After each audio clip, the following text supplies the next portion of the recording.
জীবনের সর্বশেষ যে কাজটা কথাটা বলেছিলেন সেটা ছিল কি? নামাজ। ইন্তেকালের 5 দিন আগে প্রচন্ড জ্বর হলো, মাথায় যন্ত্রণা হলো, বারবার বেহুশ হয়ে পড়েন। যে রাত্রে ইন্তেকাল করবেন সেই রাত্রে সাহাবায়ে কেরাম কেউ ঘরে ফেরে নাই, সবাই কাঁদতেছে। সকলের ধারণা নবীজি খুব তাড়াতাড়ি বিদায় হয়ে যাবেন।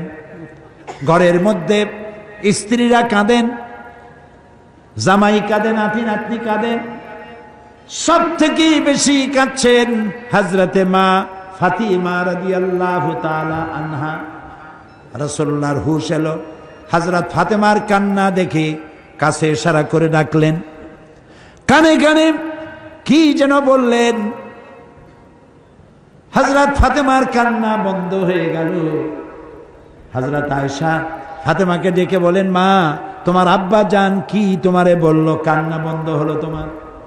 হযরত ফাতেমা বলেন, মা আমার আব্বা জান আমাকে কানে কানে বললেন, মা কাঁদিস না, তোর কান্না আমার বরদাস্ত হয় না। আমি তোমাকে সুসংবাদ শোনাই, আমি মরে যাওয়ার পর সবার আগে তোমার সাথে আমার দেখা হয়ে যাবে। হযরত ফাতেমা বুঝতে পেরেছেন এর অর্থ হলো রাসূলের ইন্তেকালের পরে আত্মীয় স্বজনের ভিতরে সর্বপ্রথম ফাতেমার ইন্তেকাল হবে। হয়েছিল তাই। রাসূলুল্লাহ বেহুশ হয়ে পড়লেন, আবার হুশ হলো, আবার বেহুশ হলেন। হজরের পরে হযরত জিবরাইল এসে বলছেন, আসসালামু আলাইকা ইয়া রাসূলুল্লাহ, হে আল্লাহর রাসূল, আল্লাহ আপনাকে সালাম বলেছেন আর তিনি জানতে চেয়েছেন আপনি কেমন আছেন। তিনি জানেন আপনি কেমন আছেন, তারপরেও তিনি জানতে চেয়েছেন আপনার মুখে আপনি কেমন আছেন। নবীজি বললেন, আমি বড়ই কষ্টের ভিতরে আছি, অসুস্থ আছি। হযরতে জিবরাইল বলছেন, ইয়া রাসূলুল্লাহ, একজন নতুন ফেরেশতা এসেছে আজ আমার সাথে, যে ফেরেশতা কোনো মানুষের কাছে আসার জন্য অনুমতি কোনোদিন চায় নাই আর কোনোদিন চাবেও না, শুধু আপনার অনুমতি চায় আপনার কাছে আসার জন্য। সে ফেরেশতার নাম মালাকুল মউত। হযরতে মালাকুল মউত রাসূলের অনুমতি নিয়ে রাসূলের জাসাদ মুবারকের কাছে এসে সালাম পেশ করলেন। বললেন, ইয়া রাসূলুল্লাহ, আদম আলাইহিস সালাম থেকে নিয়ে শুরু করে এই পর্যন্ত আমি যত মানুষের জান কবজ করেছি আর কিয়ামত পর্যন্ত যত মানুষের জান কবজ করব, কারো কাছে অনুমতি চাই নাই, অনুমতি চাওয়াও আমার লাগবে না। কিন্তু আজকে আসার সময় আল্লাহ রাব্বুল আলামিন আমাকে বলেছেন আমি যেন আপনার অনুমতি চাই। রাসূলুল্লাহ বললেন, মালাকুল মউত, আমি যদি তোমাকে অনুমতি না দেই? হযরতে মালাকুল মউত বলেন, ইয়া রাসূলুল্লাহ, আল্লাহ তাআলা বলেছেন অনুমতি যদি না পাও ফিরে এসো। আল্লাহু আকবার, আল্লাহু আকবার। হযরতে জিবরাইল বলেন, ইয়া রাসূলুল্লাহ, আল্লাহ রাব্বুল আলামিন আপনার সঙ্গে দিদারের ইন্তজার করতেছেন। নবী বললেন, মালাকুল মউত, তুমি তোমার কাজ শুরু করতে পারো। মালাকুল মউত যখন জান কবজ করতে যাবে, রাসূলুল্লাহ বললেন, আয়েশা একটু কাছে আসো। ওই যে সোনা ছিল কয়েক টুকরা, সোনাগুলোর খবর কি? 6 টুকরা, ছোট্ট ছোট্ট 6টা টুকরা সোনা ছিল, সোনাগুলো কই?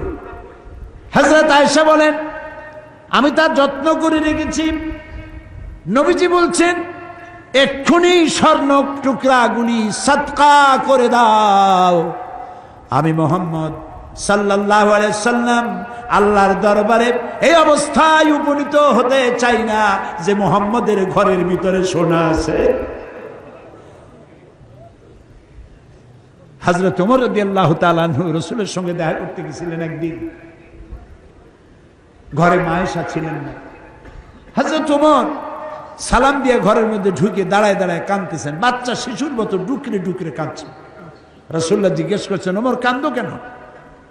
হযরত ওমর বলছেন, আমি বিশ্ব নবীর ঘর দেখতেছি, ছোট্ট একটা ঘর, এক কোনায় একটা সরাহি পানি রাখার পাত্র কাইত হয়ে পড়ে আছে, একটা গ্লাস কাইত হয়ে পড়ে আছে,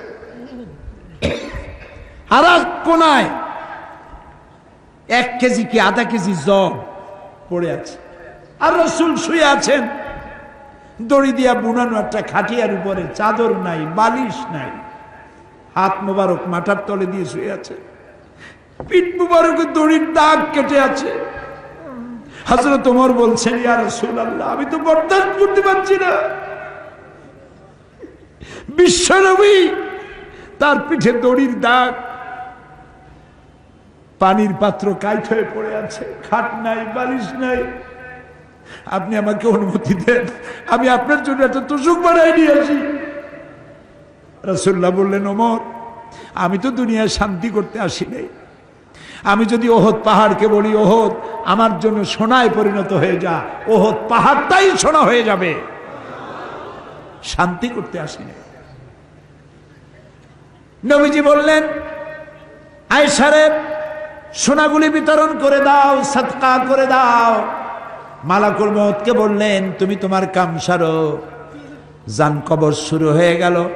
নবীজি জীবনের শেষ কথা মুখ থেকে উচ্চারিত হলো, আসসালাত আসসালাত ওয়া মা মালাকাত আইমানুকুম, ও আমার উম্মতেরা, নামাজ নামাজ।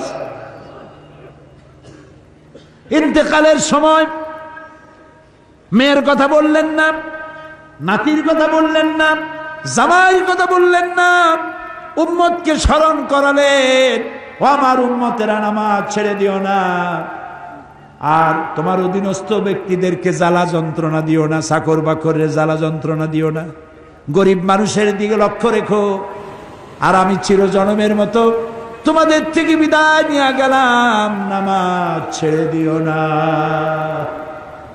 কিয়ামতের দিন ওই রাসূল যদি আমাদেরকে উম্মত বলে পরিচয় না দেন, জান্নাতে যাওয়ার উপায় নাই।